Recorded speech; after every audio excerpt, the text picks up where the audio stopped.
Since my wife and I got married 3 years ago, things have been off. I know that people grow and change with time, but around our wedding, my wife changed drastically.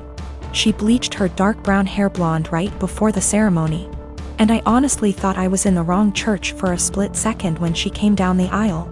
We moved into our house right after the honeymoon, and she went into full domestic mode. We'd shared cleaning duties before, but once we moved into the house, she became insistent on doing everything before I could even get to it. Since this is our first house, I thought it was some kind of homeowner nesting thing, but it never stopped. Her hair color is none of my business, and I think most people would be happy not to have to clean. So I honestly didn't really think much of either of those things at the time. The big thing has always been how closed off she got after the wedding. When we were dating, she'd tell me long rambling stories about her feelings and rant to me when she was upset and all that. And I liked hearing about what was going on inside her head. After the wedding, that stopped pretty abruptly. If I ask her how her day is, she will only ever tell me that it was fine or super. She doesn't talk to me about her feelings anymore, ever, even when I explicitly ask, "How do you feel about X?" She also stopped telling me about anything important that happened to her. About a year after we got married, her grandfather died. Did she tell me she'd lost her grandfather? No.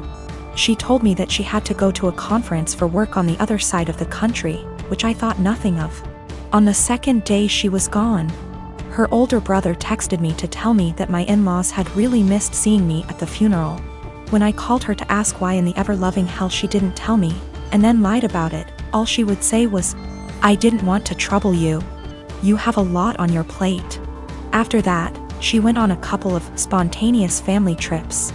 She's really close to her family, so the first time she said she was going camping with her brother at their alma mater. I didn't think a lot of it other than to be slightly disappointed and confused that I wasn't invited, because her brother's cool and the three of us go camping together a lot. But the second time, I started hearing alarm bells. I'd like to say I'm a more secure man, but after the second spontaneous family trip, my wheels started spinning and I started to think that maybe she was cheating. This was a weird insecurity in the back of my mind for a while, since she wasn't showing any other big signs of cheating. She wasn't guarded about her phone and hadn't changed her routine / appearance. A few weeks ago, she told me she was pregnant. I was over the moon about it until I asked her how many weeks along she was, and she nonchalantly said about 12 or 13. She'd been pregnant for like 3 months before she even bothered to tell me. She's not really showing at all, and she doesn't usually drink, so I had been completely in the bloody dark. I honestly hadn't even suspected. That was kind of it for me. I was sure she was cheating, and that it wasn't my kid. I thought there was no possible way that a woman would keep her pregnancy a secret from her husband for 3 months. So I snooped. Yes, I know I was wrong, but I wanted proof that she'd been having an affair before I moved out. One of my best buddies from college is a divorce attorney, and when I asked him what I should do, he sent me the info for a key logger. I installed it on my wife's laptop and was prepared for the worst. Now, I feel like what I found is somehow worse than her cheating. I didn't find any steamy messages, but I found out that she keeps a diary in a Word document that she writes in every day. I know I should have just stopped once I knew she wasn't cheating, but once I saw my name in her diary, I couldn't stop. I read all of it. All 7 separate documents, going back to way before we'd even met. Turns out she's not cheating. She's depressed, hates herself, and has absolutely no trust in me. All of the stuff I've been confused and bothered by has some kind of sad, self-loathing explanation. She hates having blonde hair, but she writes, "I know he'd divorce me if I went back to being a brunette. Because wives are supposed to be blonde almost every week." The "wives are supposed to be" thing is tangled up in everything. She thinks wives are supposed to be quiet, which is why she doesn't talk to me anymore. She thinks wives are supposed to make things easier for their husbands, not harder. Which is why she didn't tell me when her grandfather died.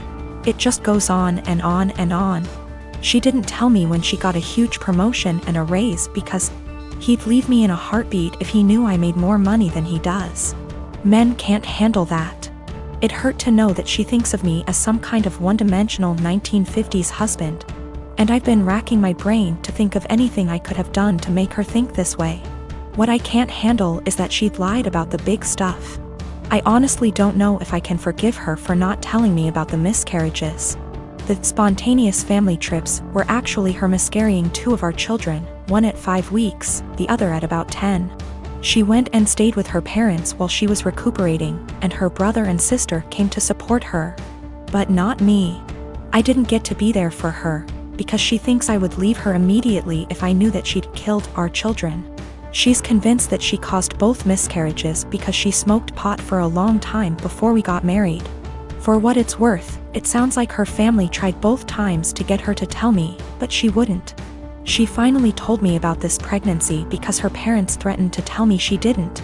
I'm just absolutely confused. I don't even know what to think right now. I'm just so baffled because everything she says about me in her diary is insanely nice. She goes on for pages and pages about how much she loves me and how she thinks I'm her soulmate and how she would do anything for me. I just can't understand why she thinks that I would leave her. Knowing that she's spent the last 3 years walking on eggshells around me, convinced that I would leave her at the drop of a hat is just so confusing and awful. I feel like our marriage is some kind of lie. The woman I thought was self-confident and ready to take on the world is actually full of self-loathing and really, really depressed. I don't know her at all. She's been suffering silently with depression long before we met. She has no faith in me, no trust. She thinks that every hug and kiss I give her and every "I love you" I say is a lie. I just don't know what to do. She obviously needs serious help, but I don't know how to get it for her. I can't tell her that I read her diary.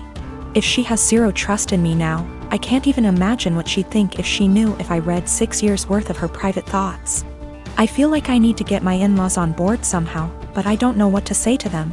I know I can't ignore this, but I feel like any move is the wrong move. I am a hiring manager at a tech company and I was hiring for summer internships a little while ago. We had a guy, about 19 years old, applying for a summer internship between his freshman and sophomore years of college. It was a virtual interview over Zoom because of COVID. A minute or 2 in, when I was introducing myself, his mom came in and introduced herself and started talking about her son's work ethic. I thought it was a little strange. I said something polite about wanting to hear from him.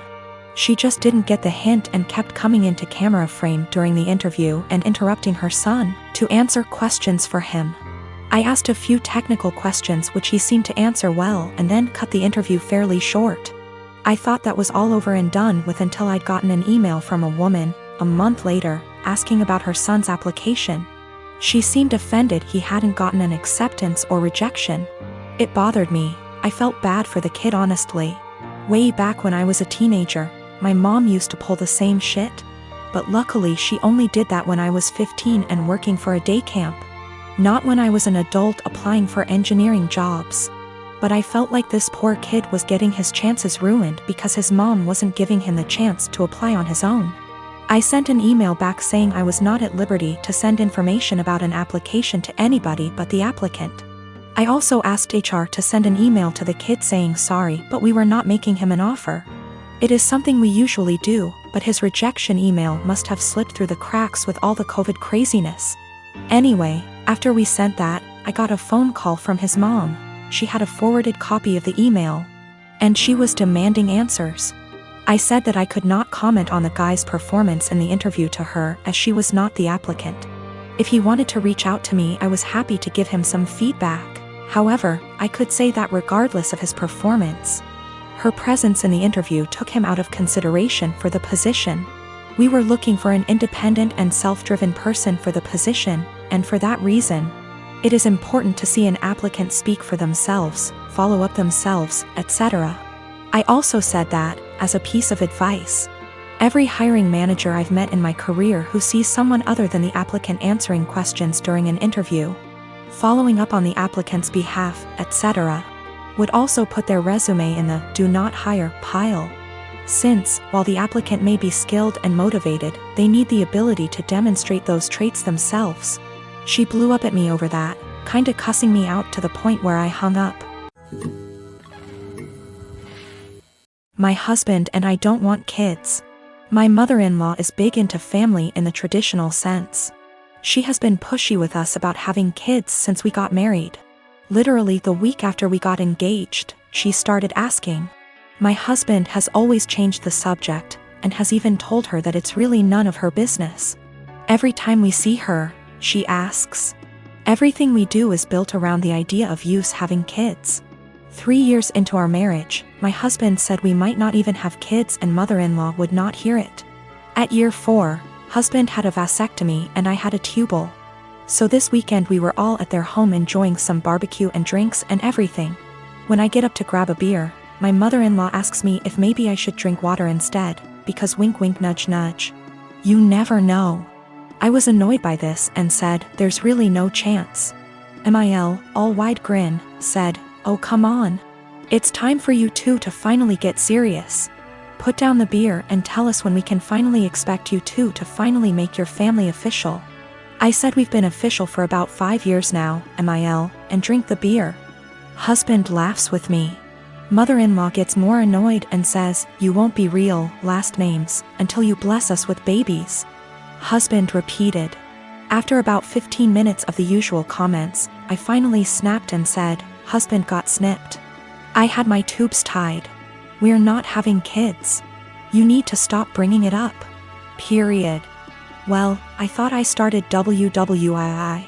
She started crying and stormed off. Family looked at us with disgust and stormed off to comfort her. We left.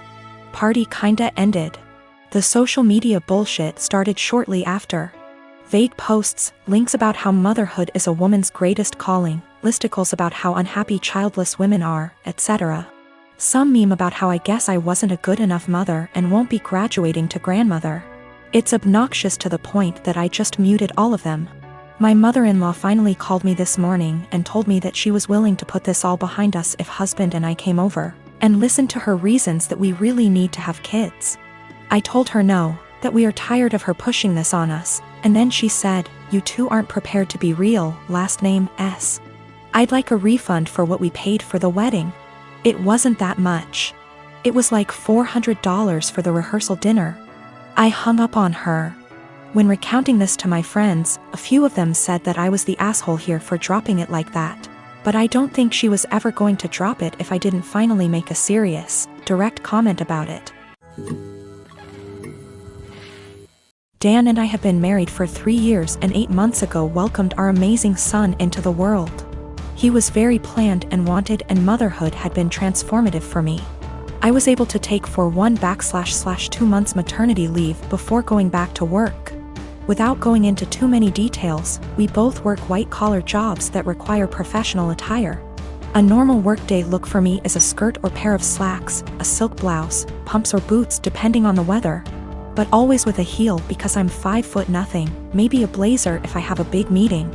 Dan wears a suit almost every day. I also style my hair and do some makeup for work every day. This is what I wore before our son was born and what I continue to wear. Dan and I are pretty even in sharing parenting duties. I tend to take mornings because I'm more of a morning person than Dan. A normal morning for me starts early, short workout, shower, get baby up, get baby ready and baby off to Dan because the daycare is on Dan's way to work. I'm normally dressed at the tail end of this process, but I keep my robe on over my clothes in case my son wants to give my outfit something to remember him by on our way out the door. For the last month or so, Dan has been more irritable than normal in the morning. There have been side comments if he gets up and I'm drying my hair or getting dressed. Basically, if I'm not 100% focused on my son in the AM. Our son is happy playing and supervised, so I just chalked it up to morning moodiness, but it's been getting worse. Last night, I brought it up in what I thought was a neutral, non-confrontational way. Basically, his answer was this: his mom was 100% a mom after her kids were born. She gained a fair amount of weight after she had kids and never tried to lose it. She wore sweatpants every day and works a job where she wears a uniform, so if she wasn't in her work uniform she was in sweats and a t-shirt. She never did her hair or makeup. Her entire identity was being a mom, and she's shared with me how hard it was to watch her kids start their own lives. Dan thinks I don't care about our son as much as he does since I worked on losing the baby weight and still put effort into my appearance. I feel like keeping this part of my identity actually helps me be a better mother. I love my son, but I'm still me and I still have the things I like to do. Dressing well, my identity actually helps me be a better mother. I love my son, but I'm still me and I still have the things I like to do. Dressing well, blowing out my hair and doing my makeup are therapeutic to me. Now that being said, my son is my life, and if I knew that not doing those things but guarantee him a happy, healthy life, I would stop immediately. I told Dan that my son and I have our morning routine and he gets lots of time and attention before I go to the office. Dan said he wasn't looking to fight, but he just wanted me to think about my priorities and my time management.